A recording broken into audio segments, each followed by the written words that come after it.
A troubling mystery hangs over this valley in northern Alberta. They call it Happy Valley, but some folks here are anything but.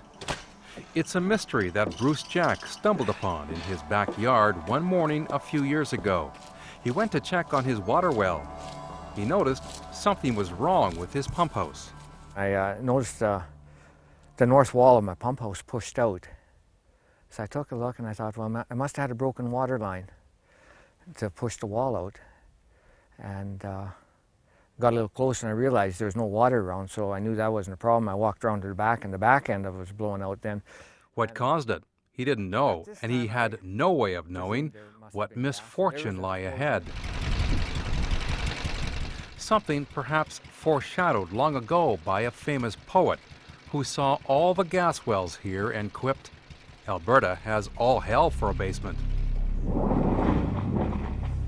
Well, the devil's hand was about to reach up from below in Happy Valley.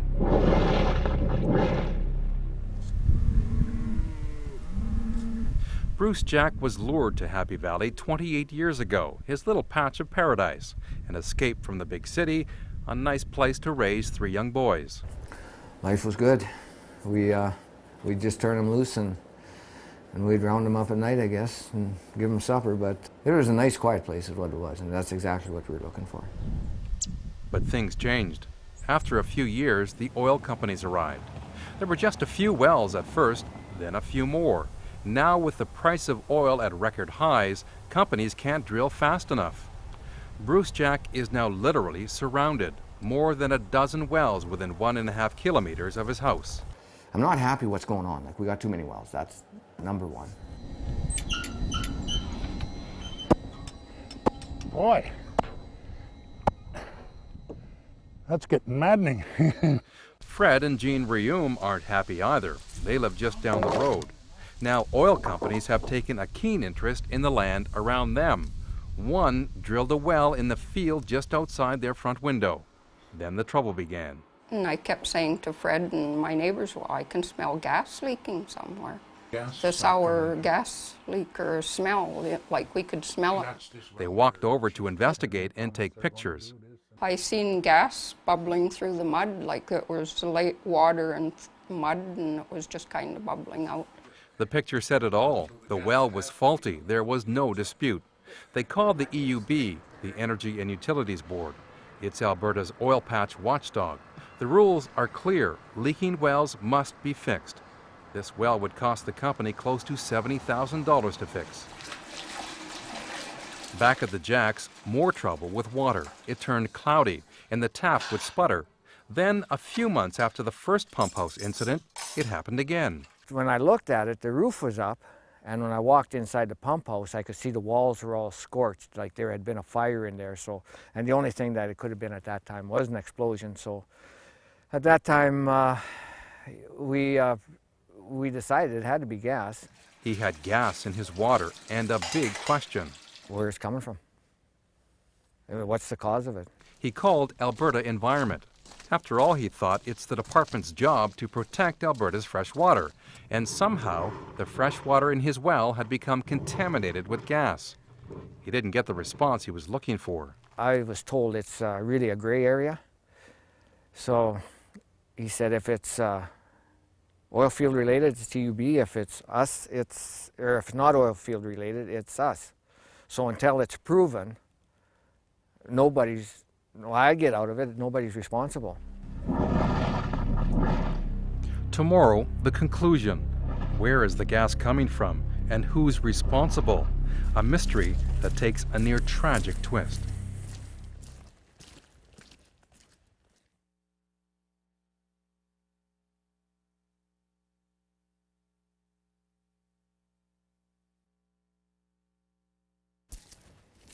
Bruce Jack called the Energy and Utilities Board, the EUB.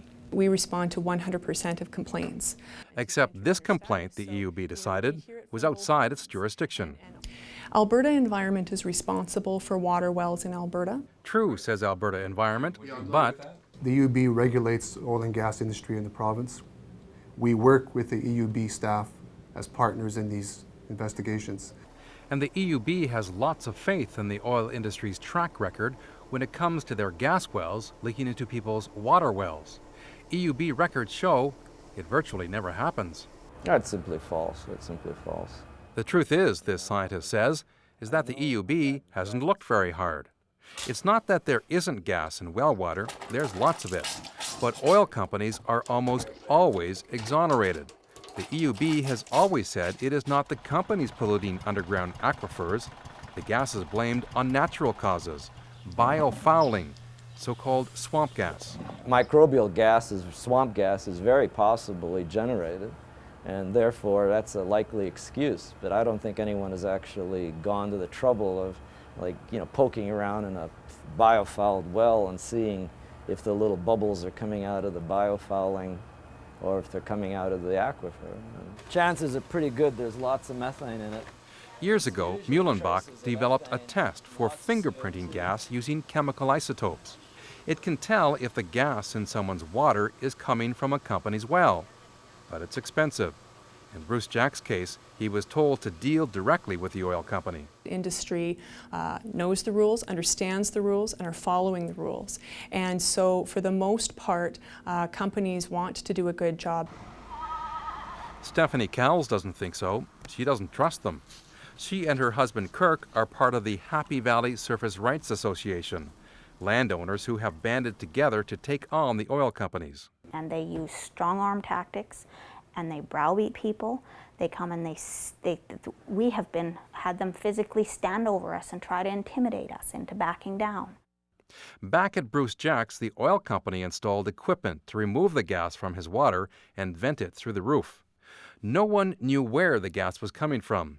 We thought they should find out where the gas was coming from, that it wasn't really a very good thing. If the casing of a well is leaking, an oil or gas well, they have to fix it where the gas is getting in to the aquifer. After months of badgering and more than 2 years after the gas first showed up in the Jack's well, the oil company relented and agreed to do some tests. 2 workers showed up at Bruce Jack's pump house. The mystery took a horrible turn. I remember this. I said, "Have you seen all you have to see?" And that's the last thing I remember until I was about 75 feet away and I was on fire. The pump house had exploded. It was in pieces, scorched.